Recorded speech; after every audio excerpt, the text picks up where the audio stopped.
It can take just one offseason to completely revive an NFL franchise. Last year, the Texans went from a 3-win team to AFC South champions after adding a couple of big pieces to their team in the offseason. In 2022, the Jaguars did the same exact thing. And the year before that, the Bengals nearly won the Super Bowl after only winning 4 games in 2020. In the age of modern free agency, more talented players are on the move than ever before, which means that the landscape of the NFL can change drastically from season to season. Here are 5 teams that I believe have made huge improvements this offseason. Starting off at number 5, I have the Arizona Cardinals. Arizona does what happens to 1 or 2 or 3 teams a year. You change your entire franchise, right? And remember, Houston did this last year, and they went into a draft without a quarterback yet. So Arizona's got all these picks, all these premium picks, and they've got a star quarterback. I think that there's a good chance that the Cardinals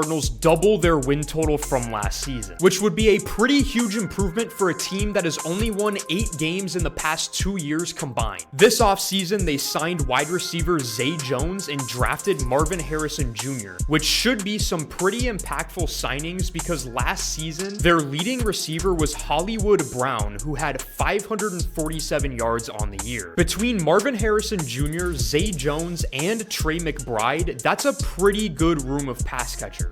And the Cardinals already had a great rushing attack, as last season they ranked 4th in rushing yards, 9th in rushing touchdowns, and 2nd in the NFL in yards per carry. But what I think is most important for the Cardinals this season is the fact that Kyler Murray will be going into week 1 fully healthy for the first time since 2022. In his last fully healthy season, Kyler Murray had a passer rating of over 100 and nearly completed 70% of his passes. He was arguably a top 10 quarterback when healthy. I'm not going to overreact and say that the Cardinals are suddenly going to be competing for a Lombardi trophy or anything like that, but I do believe that they are significantly better than they were last season. My 4th team on this list is the New York Jets. Right now, the Jets have the 3rd best roster on paper in the conference. Other teams in that conference have holes. The Jets just have ifs. Last offseason was one of the most exciting times to ever be a New York Jets fan. However, it immediately became even more disappointing than ever after Aaron Rodgers tore his Achilles just 3 plays into the new season. This led to the team having a 7-10 record for the 2nd consecutive season and missing the playoffs yet again. A big reason for this was having a terrible passing attack with Zach Wilson under center. The Jets ranked 31st in completion percentage,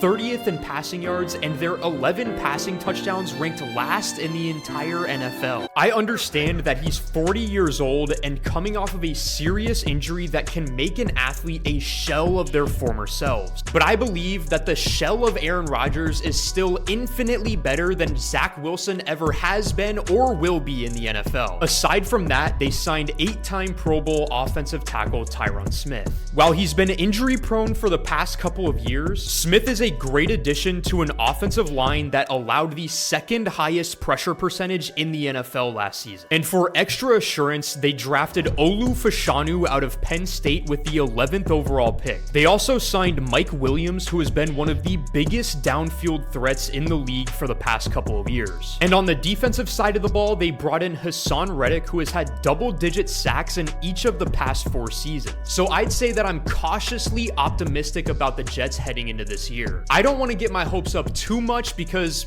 it's the Jets we're talking about here. My 3rd team on the list is the Houston Texans. Yeah, a massive trade for the Houston Texans, who are going all in now, adding Stephon Diggs. No team has acquired more big-name players this offseason than the Texans have. They realized that with CJ Stroud and DeMeco Ryans, they have a championship window and they have gone all in on winning a Super Bowl. On the defensive side of the ball, they signed edge rusher Danielle Hunter, who is coming off of a year with 16 sacks for the Minnesota Vikings. This is a huge addition for a defense that already ranked 13th in the NFL in terms of sacks last year. Then on the offensive side, they traded a 7th round pick for Joe Mixon, which I don't think will end up being a major move for them, but he's a solid veteran running back who's coming off of another 1,000-yard season, and he should fill the void that Devin Singletary left when he went to the New York Giants in free agency. The Texans' most notable move was trading for all-pro wide receiver Stephon Diggs. So a young receiving core with Nick Nico Collins and Tank Dell is now adding a veteran who has caught for at least 1,000 yards in each of the past 6 seasons. The Texans offseason has put them as favorites to win the AFC South for the 2nd year in a row, and has even got a lot of people wondering if they're real Super Bowl contenders. Coming in second, I have the Chicago Bears. No team upgraded more than the Chicago Bears. That I can guarantee. The Bears have been in never-ending quarterback purgatory since the start of recorded human history. There have been 29 different Bears starting quarterbacks since the year 2000, and once Caleb Williams takes the field, he will become the 30th. Only the quarterback destruction facility Cleveland Browns have had more signal callers during that span, but it looks like they're doing everything they can to make sure Caleb Williams can stop those quarterback totals from going up. Despite being a team that has historically built their identity around defense, the Bears have invested heavily into the offensive side of the ball. They signed DeAndre Swift, who had the best year of his career last season with the Philadelphia Eagles. They traded a 4th-round pick for Keenan Allen and drafted Rome Odunze. I know there were a lot of people that thought that the Bears should have invested more into their offensive line. However, the Bears O-line is not as bad as you think. Last year, the Bears offensive line gave up the 7th most sacks and had the 7th highest pressure percentage in the NFL, but the Bears O-line also held a clean pocket for an average of 2.7 seconds, which was tied for the longest amount of time in the league. So based off of that stat, maybe the high amount of sacks over last season wasn't as much of the fault of the offensive line, but rather the quarterback holding onto the ball for way too long. And as my most improved team heading into the 2024 season, I have the Tennessee Titans. Last year, the Tennessee Titans finished the season with a record of 6-11, which was their worst record since 2015. This led to them doing a complete 180 in the structure of their roster. For the past 6 seasons under head coach Mike Vrabel, the Titans have been a team that was built around a solid defense and a star running back. However, based upon the moves that they made in the offseason, this team is going for a much different identity. They fired Mike Vrabel and hired Brian Callahan, who was the offensive coordinator for the Cincinnati Bengals for the past couple of seasons. They let Derrick Henry walk in free agency and now have decided to use a 2-headed monster in the backfield between Tyjae Spears and Tony Pollard. They also added some depth to their wide receiver room when they surprisingly signed Calvin Ridley and Tyler Boyd. Focusing on the offensive side of the ball was a must for the Titans this offseason. Last year, they ranked 27th in total points scored, and in today's NFL, with all of these high-powered offenses, you need to be able to put points on the board. They also ranked 29th in passing yards and passing touchdowns, so finding a way to unlock Will Levis in this passing game will be crucial for them this season. On the defensive side of the ball, they traded with the Chiefs for cornerback L'Jarius Sneed, who should help out a secondary that ranked dead last in the NFL in terms of interceptions.